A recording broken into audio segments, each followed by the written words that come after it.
Hello ഇന്നുണ്ടല്ലോ എനിക്ക് ഒത്തിരി സന്തോഷമുള്ള ദിവസമാണ്. ആക്ച്വലി എന്താണെന്ന് വെച്ച് കഴിഞ്ഞിട്ടുണ്ടെങ്കിൽ നിങ്ങൾക്ക് സംഭവം മനസ്സിലായി കാണുമല്ലോ. ഞാൻ എൻ്റെ സ്റ്റിച്ചിങ് ക്ലാസ്സിൻ്റെ ആദ്യം സ്റ്റിച്ച് ചെയ്ത ഡ്രസ്സാണ് കേട്ടോ കാണിക്കുന്നത്. ഇതെന്ന് പറഞ്ഞു കഴിഞ്ഞിട്ടുണ്ടെങ്കിൽ ബേബി ചെസ്റ്റ് കവറാണ്. നമ്മൾ സ്റ്റിച്ചിങ് പഠിക്കുമ്പോൾ നമ്മൾ ആദ്യം കുഞ്ഞു കുഞ്ഞു ഡ്രസ്സിൽ നിന്നാണ് വലിയ വലിയ ഡ്രസ്സിലേക്ക് പോകുന്നത്. അതിന് വേണ്ടിയിട്ട് നമുക്ക് എൽ സ്കെയിൽ വേണം, നോർമൽ സ്കെയിൽ വേണം, കുറച്ച് നീളമുള്ളൊരു സ്കെയിൽ, പേപ്പർ കട്ട് ചെയ്യാനായിട്ടൊരു സിസർ, പിന്നെ ക്ലോത്ത് കട്ട് ചെയ്യാനൊരു സിസർ, പിന്നെ ഫ്രഞ്ച് കർവ് സ്കെയില്, പിന്നെന്താ മറ്റേ ട്രേസിങ് വീല്, പെൻസില്, പേന, ബുക്ക് എല്ലാം വേണം.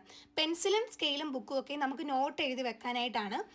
അതറിയാലോ. അപ്പം എന്തായാലും നമുക്ക് കണ്ടാലോ.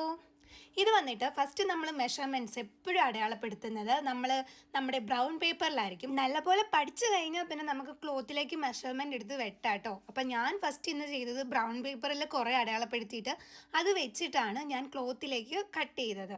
അപ്പം അങ്ങനെ ചെയ്യുമ്പോൾ നമുക്ക് തെറ്റിപ്പോകാനായിട്ടുള്ള ചാൻസ് ഒത്തിരി കുറയും. ആൻഡ് ഞാൻ നിങ്ങൾക്കൊരു സൂത്രം കാണിച്ചു തരാവേ.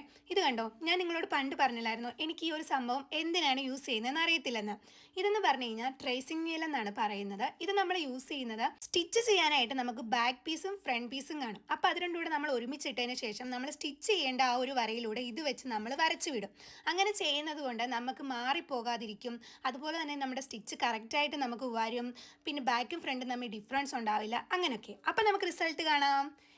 ഇതാണ് എൻ്റെ ഫസ്റ്റ് ഞാൻ അളവൊക്കെ വെച്ച് തയ്ച്ച ഡ്രസ്സെന്ന് പറയുന്നത് കേട്ടോ. അവർ നമുക്കൊരു അളവ് തരുമായിരുന്നു, അതനുസരിച്ചാണ് നമ്മൾ തയ്ക്കുന്നത്.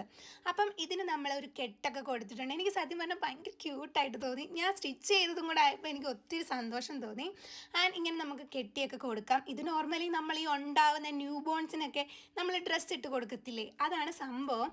അത്രയേ ഉള്ളൂ. അപ്പം നമ്മളിങ്ങനെ ജസ്റ്റ് ഒരു കെട്ടൊക്കെ വെച്ച് അടിയിൽ നമ്മളൊരു കെട്ടൊക്കെ കൊടുത്തിട്ടുണ്ട് കേട്ടോ. അപ്പോൾ ഇത്രയേ ഉള്ളൂ ഇന്നത്തെ വീഡിയോ. Bye bye.